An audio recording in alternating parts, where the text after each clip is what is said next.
আসসালামু আলাইকুম। আজকের পাঠের সকল শিক্ষার্থীকে স্বাগতম। আজকে তোমাদের সাথে আছি আমি মোহাম্মদ হাবিবুর রহমান। আজকে আমরা উচ্চতর গণিত বিষয় নিয়ে আলোচনা করব। উচ্চতর গণিতের অষ্টম অধ্যায়ের 8.2। অষ্টম অধ্যায় কত? 8.2। 8.2 নিয়ে আলোচনা করতে হলে আমাদের ত্রিকোণমিতিক অনুপাত সম্পর্কে একটা পূর্ব জ্ঞান থাকা দরকার। এই পূর্ব জ্ঞানটা আমরা জেনারেল ম্যাথ ত্রিকোণমিতি 9.1 আমরা পেয়েছি। তারপর আজকে আমরা একটু স্মরণ করে দিতে চাচ্ছি যে ত্রিকোণমিতিক অনুপাত এগুলো কি, এবং তার ত্রিকোণমিতিক অনুপাত সম্পর্কে আমরা জেনারেল ম্যাথে যে ধারণা পেয়েছি, তাহলে তোমাদের অবশ্যই সবার মনে আছে ত্রিকোণমিতিক অনুপাত কয়টি? ত্রিকোণমিতিক অনুপাত হচ্ছে 6টি। কি কি? সাইন, কস, ট্যান, কট, সেক, কোসেক, তাই না? এই 6টাকে বলা হয় ত্রিকোণমিতিক অনুপাত। এই 6টি ত্রিকোণমিতিক অনুপাতের সংজ্ঞা, অর্থাৎ ট্যান থিটার সংজ্ঞা কি? ট্যান থিটার সংজ্ঞা হচ্ছে লম্ব বাই অতিভুজ অথবা বিপরীত বাহু বাই অতিভুজ। কস থিটা সন্নিহিত বাহু বাই অতিভুজ অথবা ভূমি বাই অতিভুজ। ট্যান থিটার সংজ্ঞা কি? বিপরীত বাহু বাই সন্নিহিত বাহু। এইভাবে 6টার সংজ্ঞা আমরা জেনারেল ম্যাথে শিখেছি। এবং এই যে ত্রিকোণমিতিকে যে 6টা অনুপাতের মধ্যে যে সম্পর্ক এবং এই সম্পর্ক অথবা অভেদ, এগুলো আমরা জেনারেল ম্যাথে আলোচনা করেছি। যেমন sin থিটার সাথে কার সম্পর্ক? cosec theta, that is sin theta equal to 1/cosec theta. অনুরূপভাবে tan থিটা সমান কি? 1/cot থিটা, বা tan থিটা সমান sin theta by cos theta. এই যে ত্রিকোণমিতিক অনুপাতগুলোর মধ্যে সম্পর্ক, এই সম্পর্ক আমরা জেনারেল ম্যাথে আলোচনা করেছি।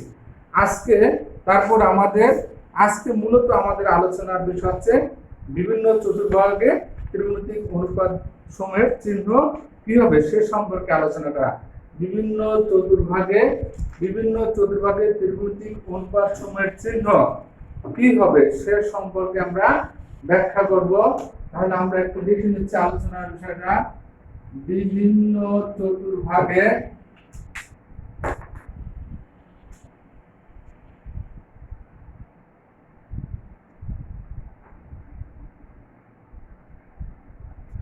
বিভিন্ন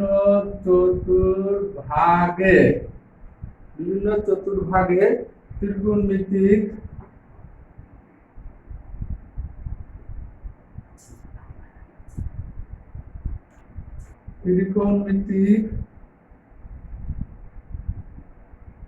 অনুপাত সমূহের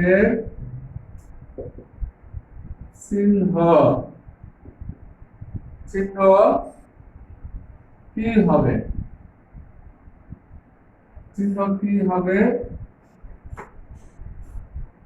সে সম্পর্কে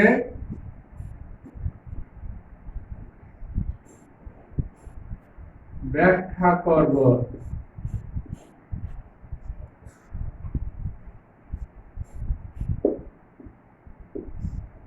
ঠিক আছে? আজকে আলোচনার বিষয় হচ্ছে বিভিন্ন চতুর্ভাগে ত্রিকোণমিতিক অনুপাত সমূহের চিহ্ন কি হবে সে সম্পর্কে ব্যাখ্যা। ঠিক আছে? সে সম্পর্কে ব্যাখ্যা করব, কথাটা আমাদের দরকার নাই, সে সম্পর্কে ব্যাখ্যা। তাহলে আমরা জানি যে এই যে আমাদের একটা সমতল, এই সমতলে যাকে বলা হয় কার্তেশীয় সমতল। এই সমতলটাকে আমরা দুটি পরস্পর সদৃশ সরলরেখা x ও x ড্যাশ, y ও y ড্যাশ সমান 4টা ভাগে ভাগ করেছি।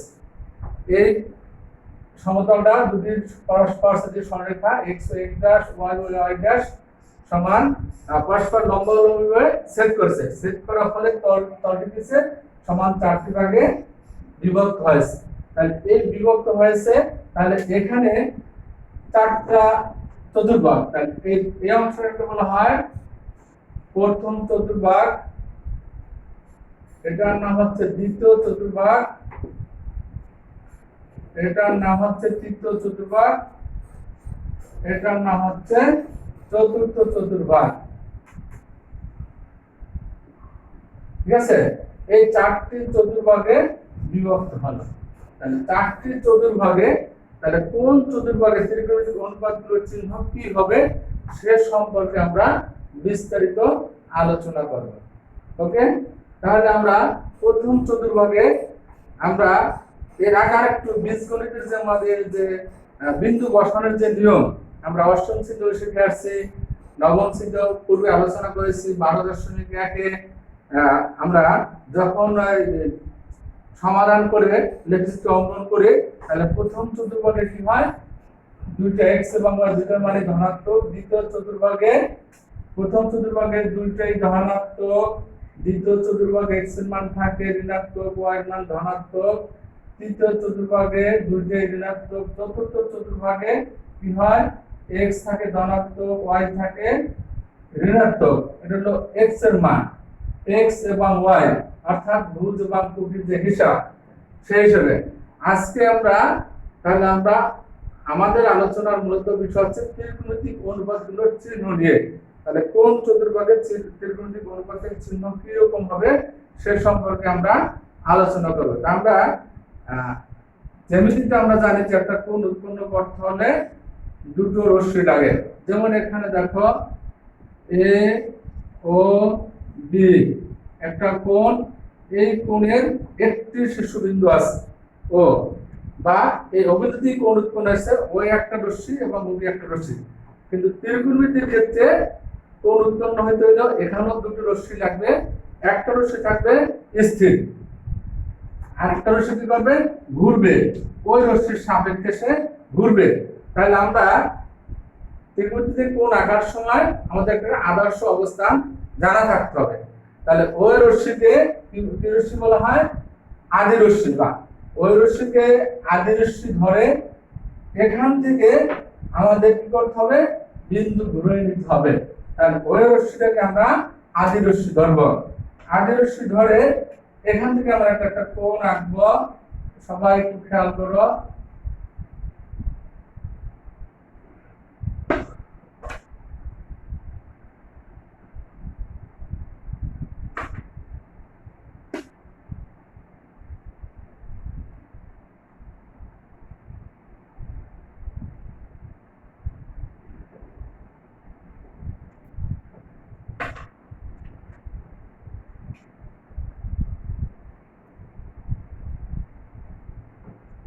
তাহলে আমরা এখানে পাচ্ছি ওএক্স কে আদি রশ্মি ধরে একটি রশ্মি ও এ গুণমান, ঘড়ির কাঁটার বিপরীত দিকে ঘুরলো, ঘড়ির কাঁটার বিপরীত দিকে ঘুরে থিটা কোণ উৎপন্ন করেছে। এই কোণটার নাম দিলাম থিটা। এখন ওর উপর একটা বিন্দু আমরা পি নিলাম, যার স্থানাঙ্ক হচ্ছে xy। পি বিন্দু থেকে আমরা x এর উপর pm লম্ব পাবি। ঠিক আছে, পি বিন্দু থেকে x অক্ষের উপর pm লম্ব। তাহলে আমরা একটু পুনরায় আবার একটু রিপিট করে দেই যে ওx কে আদি রশ্মি, ওx এর যে কোণটা আমরা অঙ্কন করব, ওx অক্ষটা কি দ্বারা বলা হয়, আদি অক্ষ। এখান থেকে একটা ওই রশ্মি গুণমান, ওটা কি রশ্মি, গুণমান রশ্মি, সে ঘড়ির কাঁটার বিপরীত দিকে ঘুরে এই অবস্থা আনে আসছে। এই ওই রশ্মির উপর কি একটা বিন্দু, এই বিন্দু থেকে ওই রশ্মির উপর pm লম্ব অঙ্কন করা হয়েছে। তাহলে আমরা সঙ্গ অনুসারে, স্থানাঙ্কের সঙ্গ অনুসারে এটা হচ্ছে pm এর মান হচ্ছে y, আর ওএম এর মান হচ্ছে আমার x, ওএম এর মান হচ্ছে x। তাহলে আমরা জেনারেল মধ্যে যে আমরা sin থিটার সংজ্ঞা আমরা শিখেছি, sin থিটার সংজ্ঞাটা কি শিখছি আমরা, যে বিপরীত বাহু বাই অতিভুজ অথবা লম্ব বাই অতিভুজ। তাহলে এক্ষেত্রে আমরা বলবো অতিভুজ কত, ওপি, তাই না, অতিভুজ হচ্ছে আমার ওপি। তো ওপিটাকে আমরা সংক্ষেপে, ওপির মানটাকে আমরা সংক্ষেপে ধরলাম আর। ওপিটাকে যদি আমরা সংক্ষেপে আর দ্বারা প্রকাশ করি, তাহলে sin থিটার সংজ্ঞা হচ্ছে লম্ব বাই অতিভুজ। cos থিটার সংজ্ঞা কি, ভূমি বাই অতিভুজ। ভূমি হচ্ছে x আর ভূমি বাই অতিভুজ হচ্ছে r। tan থিটার সংজ্ঞা লম্ব বাই ভূমি, লম্ব বাই ভূমি। cot থিটা cot থিটার সংজ্ঞা হচ্ছে ভূমি বাই লম্ব, তাহলে x বাই y। sec থিটার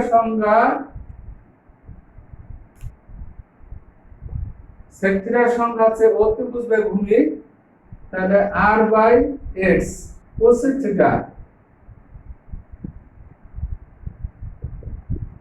থিটার সংজ্ঞা হচ্ছে অতিভুজ বাই লম্ব। ঠিক আছে, তাহলে আমরা এখান থেকে আমরা শিখতে পারতেছি যে প্রথম চতুর্ভাগে পি বিন্দুর ভুজ এবং ভূমি উভয় ধনাত্মক, ওপি সমান আর ধরেছি, ওপি একটা দূরত্ব কখনো নেগেটিভ হয় না। তাহলে আরটা হচ্ছে এখানে আমরা কি ধরেছি যে ওপি ধরলাম, OP equal to r, r always positive, অর্থাৎ শূন্য থেকে বড়। তাহলে আমরা এখানে যতগুলো অনুপাত পাইলাম সবগুলো অনুপাতে x এবং y এবং r এদের মান হচ্ছে ধনাত্মক। তাহলে কি পাচ্ছি, সবগুলো অনুপাত ধনাত্মক, এখানে ঋণাত্মক কোন মান কোনো মানই পাওয়া যায় না। তাহলে আমাদের একটা সিদ্ধান্তে আসতে পারি প্রথম চতুর্ভাগে সকল ত্রিকোণমিতিক অনুপাতের মান ধনাত্মক। ওয়ের রশ্মি যখন দ্বিতীয় চতুর্ভাগে অবস্থান করে তখন x হয় ঋণাত্মক, y হয় ধনাত্মক।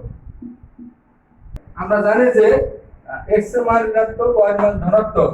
তাই দ্বিতীয় চতুর্ভাগে আসলে x টা হয়ে যাবে কি ঋণাত্মক, y হয়ে যাবে ধনাত্মক, আর r তো অলওয়েজ ধনাত্মক। তাহলে x যদি ঋণাত্মক হয় তাহলে এখানে ঋণাত্মক মান বসাও, x ঋণাত্মক, এখানে আছে x ঋণাত্মক। তা সবাই খেয়াল করো, তাহলে আমার সাইন অনুপাতটা ধনাত্মক, আর পেলাম কোসেক অনুপাত ধনাত্মক। ঠিক আছে, তাহলে আমরা কি সিদ্ধান্তে আসতে পারি? চলো আমরা এখানে নিচে আরেকটা চিত্র আমরা অঙ্কন করে নেই।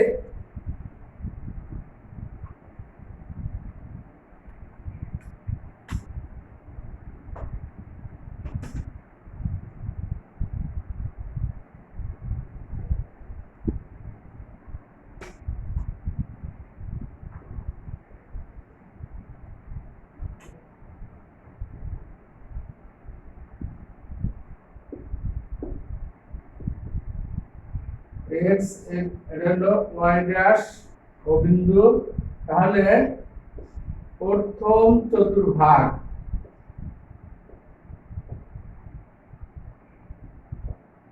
চতুর্ভাগে সকল অনুপাত ধনাত্মক।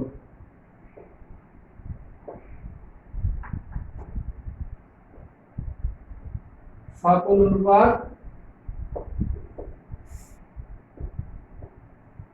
প্রথম চতুর্ভাগে সকল অনুপাত ধনাত্মক পাওয়া গেল। ঠিক আছে, এই সিদ্ধান্ত আমরা আগে পেয়েছি দ্বিতীয় চতুর্ভাগে।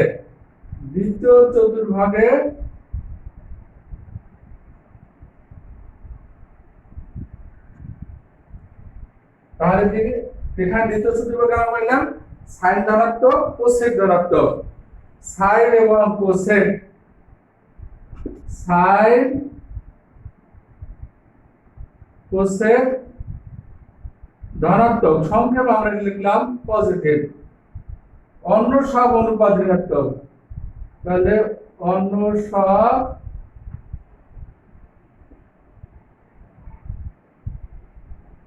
অনুপাত নেগেটিভ।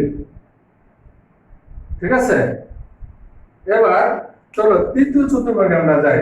তৃতীয় চতুর্ভাগে যখন আমরা যাব তাহলে আমরা কি পাবো? তৃতীয় চতুর্ভাগে x ঋণাত্মক, y ঋণাত্মক। তাহলে আমরা আসো x ঋণাত্মক, y ঋণাত্মক।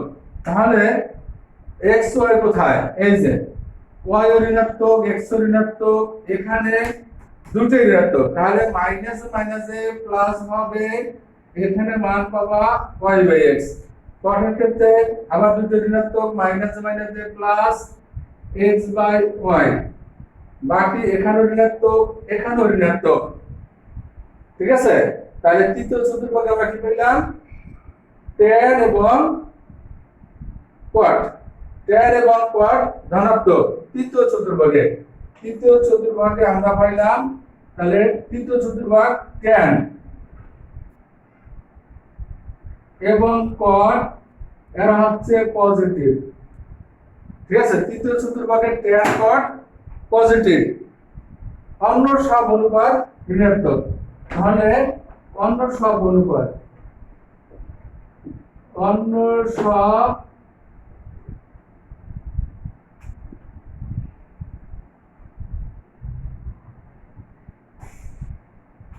অনুপাত নেগেটিভ। ঠিক আছে, এবার তৃতীয় চতুর্ভাগের হিসাব করা। তৃতীয় চতুর্ভাগী ট্যান কট পজিটিভ, অন্য সব অনুপাত হচ্ছে নেগেটিভ। এবার চতুর্থ চতুর্ভাগে, চতুর্থ চতুর্ভাগে আমাদের চিহ্ন কি? x হয় ধনাত্মক, y হয় ঋণাত্মক। তা x ধনাত্মক আমরা বানাই নিই, x ধনাত্মক, এই দুটো মুছে ফেলে x ধনাত্মক, x ধনাত্মক, এখানে x ধনাত্মক। তাহলে আমরা কি পাচ্ছি? cos থিটা এবং sec থিটা ধনাত্মক। তাহলে আমরা সিদ্ধান্তে আসতে পারি চতুর্থ চতুর্ভাগে cos sec পজিটিভ, অন্য সব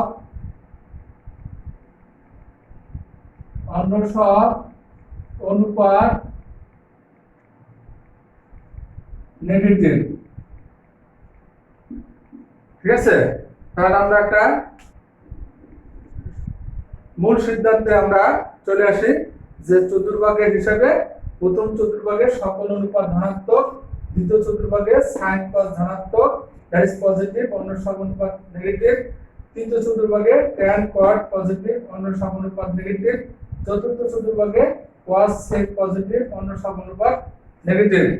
তাহলে এই সূত্রটাকে আমরা সংক্ষেপে বলতে পারি cos sin tan cos। সংক্ষেপে কি বলা যায়? cos sin, সংক্ষেপে মনে রাখা একটা কৌশল যে cos sin tan cos, মনে রাখার কৌশল যে cos sin tan cos, sin এর সাথে আসবে cosec, tan এর সাথে আসবে cot, cos এর সাথে আসবে sec। তাহলে আজকের আলোচনা এর পর্যন্তই।